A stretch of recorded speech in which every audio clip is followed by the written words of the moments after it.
Hello, everyone. Welcome to the Smart English Podcast. I'm Alex. And I'm Mia. We are so happy you are here with us today.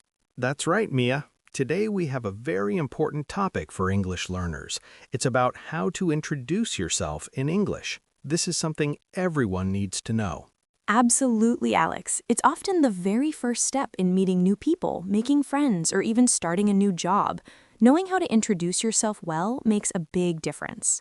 It really does, and sometimes it can feel a little bit scary, right? You want to say the right thing. So let's make it easy today. We will give you simple phrases and tips. Mia, what is the most basic way to introduce yourself? The most basic way is very simple. You can say, "Hello, my name is Mia," or "Hello, my name is Alex." This is a good choice for any situation. Yes. Hello, my name is perfect. You can use it in formal situations or informal situations. It is always polite and clear. What about a more casual option, Mia? For a more casual option, you can say, "Hi, I'm Mia," or "Hi, I'm Alex." Hi is more relaxed than hello. You can use it with friends or with people your age. It's very common. Okay, so we have hello, my name is, and hi, I'm. Both are great ways to start. After you say your name, what is the next step? What do we usually say then? After you say your name, it's nice to add, "Nice to meet you." This is a friendly phrase. It shows you are happy to meet the person. So you say, "Hello, my name is Mia. Nice to meet you." Ah, nice to meet you. That's a classic.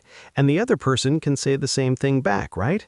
They can say, nice to meet you too. It makes the conversation friendly. Exactly. It's like a two-way street. One person says, "Nice to meet you," and the other person responds with, "Nice to meet you too." It is a very important part of a first meeting. It makes everyone feel comfortable. So we have, hello, my name is Alex. Nice to meet you. And the other person says, hello, my name is Mia. Nice to meet you too. That's a perfect start. Now, people often want to know a little more about you. What question might come next? A very common question is, "Where are you from?"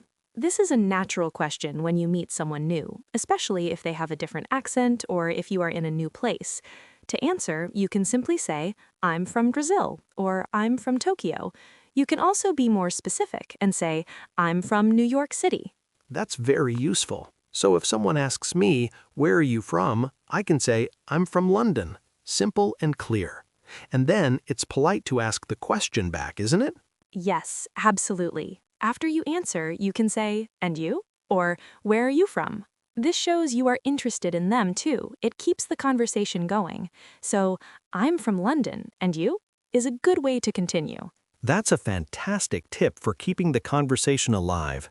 So we've covered names and where we're from.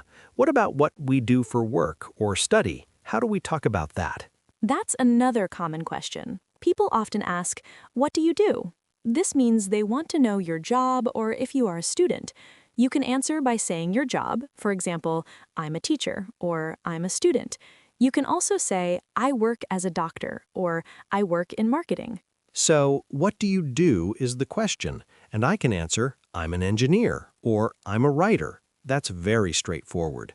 And if I am a student, I just say, I'm a student. Perfect. What if I don't have a job right now? That's a good question, Alex. If you don't have a job, you can say, "I'm looking for a job," or "I'm between jobs right now." These are very natural and honest answers. There's no need to worry. Just be truthful. Or you can say, "I'm retired," if that's your situation. Great, so there are options for everyone. Remember to always use simple words. So we have our name, where we're from, and what we do. What else can we share to make a good impression and keep talking? You can talk about your hobbies or what you like to do in your free time. Someone might ask, "What do you like to do in your free time?" or "What are your hobbies?" You can answer, "I like to read books," or "I like to play football." You can also say, "I enjoy cooking," or "I enjoy listening to music." Those are excellent phrases. I like to and I enjoy are very useful. It opens up a lot of possibilities for conversation. People love to talk about what they enjoy. For example, I like to go hiking on the weekends. And then the other person might say, oh, me too. Where do you go hiking?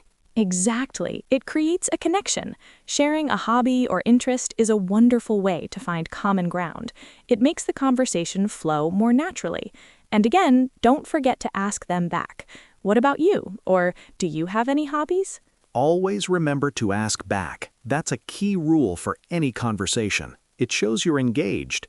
So let's put it all together with a quick example. Mia, you start. Okay, Alex. Hello, my name is Mia. Nice to meet you.